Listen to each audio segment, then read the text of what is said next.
Yo, what is going on guys, it's Crimson. Today I'm bringing you guys some more Black Ops 3. This time I'm bringing you guys a pretty crazy gameplay. This time I managed to drop 137 kills with the Razorback along with a nuclear, playing completely solo. Now, a couple of crazy things happened within this gameplay. So as I said, I did end up with 137 kills solo, which is actually my most in core. I do have more kills solo overall in Black Ops 3. I do have 151 with non-lethals, but that was in hardcore, so I feel like that's kind of easier, not as impressive. But this is in core, and this is pretty impressive with the Razorback at that, and I'm not even using wraps, so that's one thing which I'll get into later. And as I said, I did get a nuclear, but I did also have potential for a triple nuclear within this game. You guys will see by the end of the game, I did showcase the medals, and I ended up with a nuclear, and on top of that I also ended up with 2 other relentless medals. I do believe I managed to get the nuclear, and then I also got, I do believe, a 23 or a 24 gun streak, and then another 20 or something like that towards the very end of the game. So this gameplay overall is pretty impressive, and keep in mind I'm playing completely solo, and I'm not even playing with one single friend, and I'm using a pretty underrated class setup within Black Ops 3. So as I was saying, I'll talk about my score streak setup first, because as I was saying in the beginning of the video, I'm not using wraps, so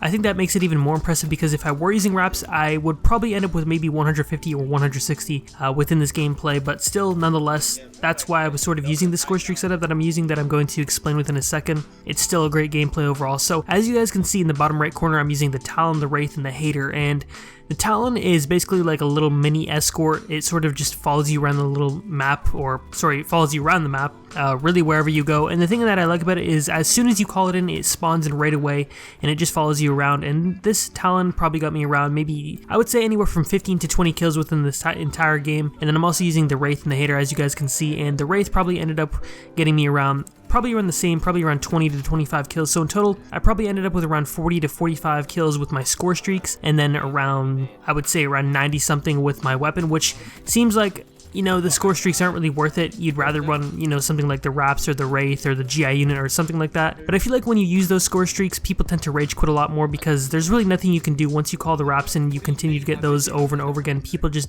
feel like it's over for them, so people tend to leave more and more when you're using those types of score streaks. Whereas with this score streak setup, people don't tend to leave as much, and it's also sort of easier in a way to get a nuclear medal and a 100 plus in the same game, just because the score streaks aren't stealing a ton of your own kills, and at the same time you're getting a lot of gun kills as well. You're getting a good mix of both, just because, as I said, I probably ended up with around 90 gun kills within this game, and then around 40 to 45 score streak kills or something of the sort. So it's sort of a good mix of both, just because I managed to still end up with 3 relentless medals on top of that with a nuclear, and I ended up with 137 kills overall. So if you guys are trying to experiment with a certain score streak setup, if you're ever playing Nuketown solo or something like that, and you're trying to go for a 100 plus or a nuclear or both in the same game, definitely try out the score streak setup. I usually tend to call on my Talon right away as soon as I get it, just because if I still don't have my Hater, the Talon actually spawns in right away, and it'll cover your back and it'll kill the enemies that are around you, and it kills them relatively fast, and it can also shoot at other enemies' score streaks, such as a sentry or maybe a GI unit or whatever it may be. So that's what I really like about the Talon as well. So that's basically it for the score streak setup. Now on to the class setup. So the Razorback is, in my opinion, the most underrated SMG within Black Ops 3. It's either between the Weevil or the Razorback. I do know that the Pharaoh is a decent SMG as well, but personally I think that the Weevil and the Razorback are a little bit better. And the thing about the Weevil that I don't really like as much as the Razorback is it's not as accurate, although it does hold a higher clip. You can have 50 bullets up to one single clip, and that's just with the regular clip. With the Weevil, obviously you can have 70,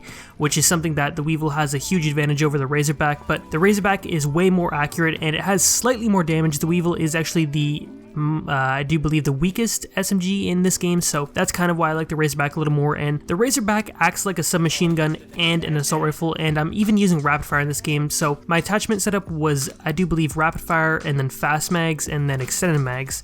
And the thing about this is that the Razorback, it doesn't even have any recoil at all, and the fact that I have rapid fire on top of that means that it still doesn't really have much recoil to begin with, or sorry, without rapid fire it doesn't have much to begin with, and then of course with rapid fire it still only has just a slight amount. So that's the one thing that I really like about the Razorback, is it's still very, very accurate, and it acts like a submachine gun and an assault rifle, just because it can kill enemies at a crazy distance, and it still doesn't have much recoil, and with rapid fire it can win gunfights up close. I personally really like the Razorback with rapid fire, just because I feel like it packs sort of more of a punch with rapid fire, whereas without it, it just doesn't seem to do as well. So that's why I really like using the Razorback with rapid fire. It just seems like it's a very good combination. Along with fast mags and extended mags, it's a very good class setup for rushing, and you can also use it like an assault rifle, as I was saying, because you guys will will see in this gameplay that I kill certain enemies at assault rifle range, and I'm using the Razorback, and if I were using something like the Weevil or the VMP or something like that, I would probably sort of struggle with that type of kill just because they're at a really long range, whereas with the Razorback it's still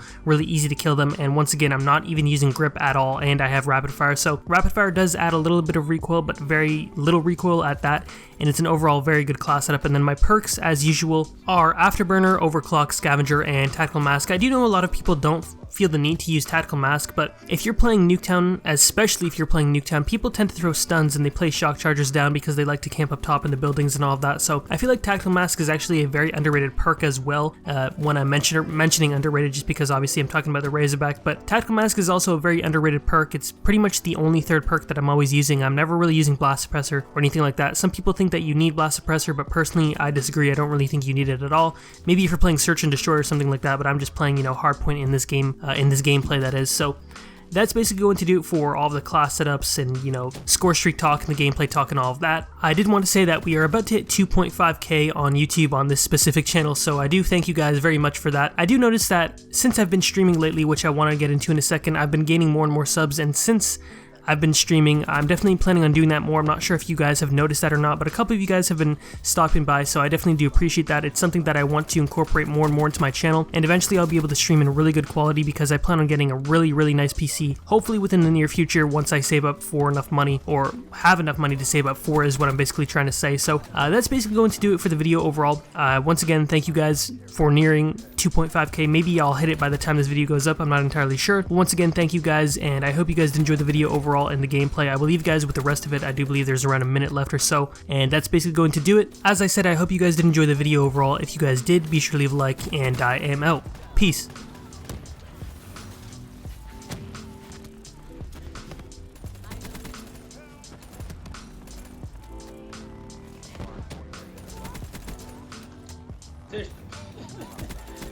Oh shit, that's some bullshit, dude.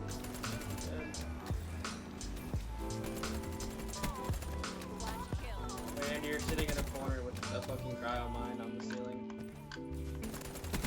This is why I don't like playing these fucking big FFA maps no more, because everybody just fucking hides. Literally. Everybody fucking hides. Just give me fucking Grounded, fucking Mayday, or fucking Frost. I'm not trying to play fucking Grounded.